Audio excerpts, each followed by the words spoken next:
La Cámara de Diputados, presentaron el Instituto sobre Jóvenes, Violencia y Adicciones. Ustedes ya lo escucharon esta semana acá, incluso escucharon al presidente de la Cámara de Diputados, Horacio González, y al presidente del bloque de diputados oficialistas, Fernando Chino Navarro, hablar del tema. Pero ahora nos vamos a comunicar con otro integrante de este instituto, que es el presidente de la coalición cívica ARI de la provincia de Buenos Aires, el diputado mandato cumplido Walter Martelo, a quien ya saludamos. Buen día, Martelo, ¿cómo le va?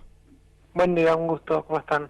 Igualmente, el gusto es nuestro. Y bueno, la verdad es que esta semana nosotros le dimos bastante importancia a este tema porque nos parece que hay que jerarquizarlo en función de que pareciesen que son políticas o el comienzo de una nueva cultura de alguna política de Estado. Hacer estos institutos donde se realmente van a discutir temas muy importantes para nuestra sociedad, ¿no? ¿Cómo lo interpreta usted?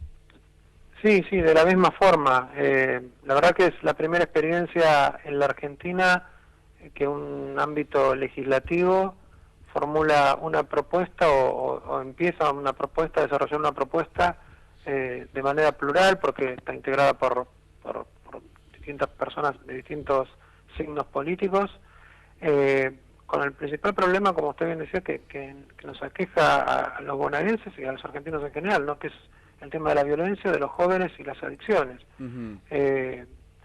En un terreno donde me parece que hacen falta trabajar muchísimo el tema de los datos, uh-huh. porque hay poca información, y a su vez ver cuáles son la calidad de esos datos y en todo caso hacer lo que pensamos nosotros que es lo correcto, y lo que vamos a emprender es trasladarnos al territorio, no quedarnos dentro de la Cámara, Uh-huh. para obtener datos propios y de allí formular, como bien decía también, una intención de parámetros de política de Estado permanente y perdurable, Uh-huh. que le toque gobernar a quien le toque gobernar, pueda ser utilizada para salir de este problema como salió en otros países del mundo. Uh-huh. Antes de comenzar el programa, entre quienes integramos la mesa, nos sorprendíamos con una noticia que en realidad, lamentablemente, no nos sorprendíamos, pero bueno, una noticia que ocurrió en Santa Fe, pero que en la provincia y en el conurbano es habitual que pase, y el título es: un adolescente fue asesinado a puñaladas por otro en la puerta de una escuela, ¿no? Sí. Entonces decíamos, ¿desde cuándo empezó ya todo este tema de tanta violencia a niveles tan jóvenes, digamos?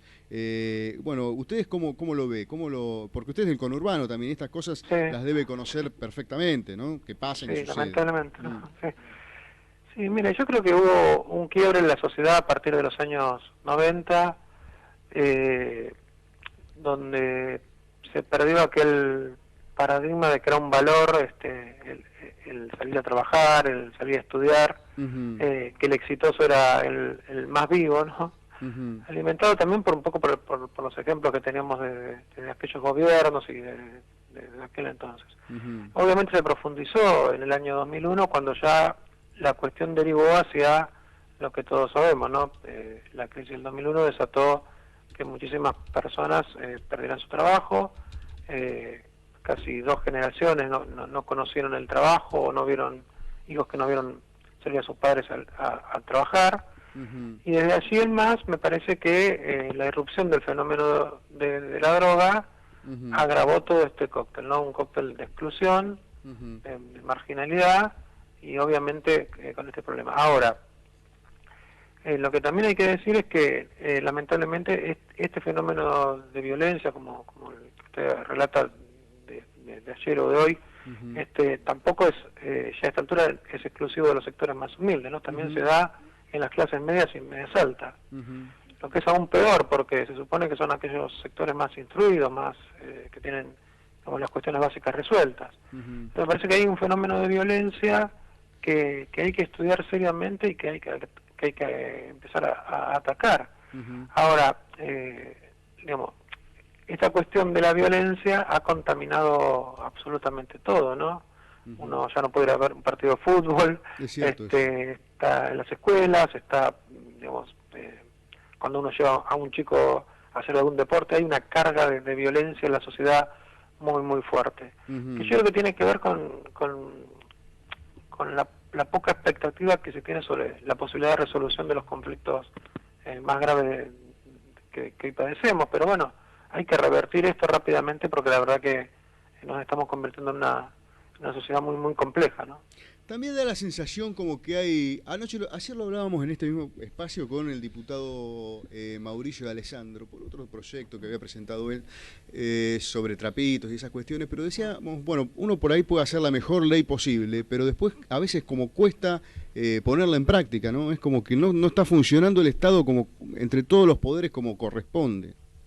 Sí, por supuesto, yo creo que hay una enorme desarticulación de todo. Porque en general lo que se hace es ante un episodio, digamos, de características notorias públicas hacer una ley. Me pasó a mí, ¿no? En estos 8 años. Y uno a veces también cae en ese reflejo instintivo de que, bueno, hay que dar una solución normativa. Y muchas veces la solución no es normativa. Nosotros, desde el Instituto, por ejemplo, estamos tratando de relevar los distintos programas que tiene el Estado en materia de inclusión o de ayuda a los jóvenes. Y uno ve programas por todos los ministerios. Ahora, como usted bien dice, existen leyes, existen programas, pero a veces no están los recursos. O sea, claro, exacto. es todo un entramado que hay que empezar a resolver, hay que ponerlo blanco sobre negro para decir, bueno, mire, contamos con estas herramientas, este capital humano. ¿Cómo digamos, de alguna forma lo optimizamos y no lo tenemos disperso por todo el Estado? Porque si no, el Estado, claro, aparece absolutamente ausente, y en cada área, en cada ministerio, por ahí usted tiene un pequeño programita que se generó producto de que en desarrollo social había que hacer algo por la violencia, en justicia había que hacer algo por la violencia, no sé, en salud había que hacer algo por la violencia, cuando en realidad hay que atar todos esos programas y generar uno solo. Es cierto. Porque yo creo que es, repito, la violencia de las calles y la violencia intrafamiliar, porque también es un fenómeno creciente en la Argentina, me parece que debe ser tratada rápidamente, y en eso también debe fortalecerse, digamos, o empezar a mirar la escuela desde otro lugar, no de un lugar que puede ser, digamos, el eje donde también se convoque a los padres a realizar algún tipo de talleres, porque uno me va a decir, bueno, con los sueldos que cuentan los docentes hoy, usted le quiere agregar más tarea, pero no como tarea de los docentes, sino buscar espacios de reflexión allí entre todos, porque en realidad es el punto central de cada uno de los barrios. Bueno, me parece que eso también tiene que ser una tarea. En Chile lo hicieron y dio muy buenos resultados, ¿no? Bueno, Martelo, el instituto formalmente ya empezó a funcionar, así que ¿cómo sigue? ¿Cómo es el funcionamiento habitual, digamos, que va a tener? Sí. La mecánica. Ayer nos reunimos por primera vez, estamos en la semana entrante ya yendo al primer barrio del conurbano, que es el barrio La Cárcova de San Martín, un barrio muy estigmatizado, con mucho conflicto. Allí vamos a tratar de trabajar este tema que le contaba de los datos. Sí. No datos solamente como encuestas, que también las vamos a hacer, sino datos que tengan que ver con qué pasa, ¿no?, con la violencia y cómo estas cosas que hablamos recién están interconectadas, qué piensa la gente del rol del Estado, ese tipo de datos. Y bueno, y mientras tanto también estamos formulando este mapa de recursos del Estado, que también le comentaba, así que esperemos en los próximos meses tener algún diagnóstico para poder exhibir, aunque no va a ser un diagnóstico completo, pero seguir exhibiendo el trabajo. Y a su vez estamos formalizando también en la semana algunos convenios con algunas universidades para que nos ayuden, nos den una mano del conocimiento y de la voluntad de los estudiantes de compartir esta experiencia. Así que bueno, estamos arduamente trabajando en esto. Perfecto, bueno, muy amable, lo vamos a llamar habitualmente, porque la verdad que este es un tema que nos tiene que interesar a todos como sociedad, ¿no? Y ese es un buen ámbito, el que integra usted es un buen ámbito para discutirlo, para debatirlo y para proyectar. Sí, tal cual, así lo pensamos y ojalá así sea. Muy bien, muchas gracias, buen día. No, al contrario, gracias a usted.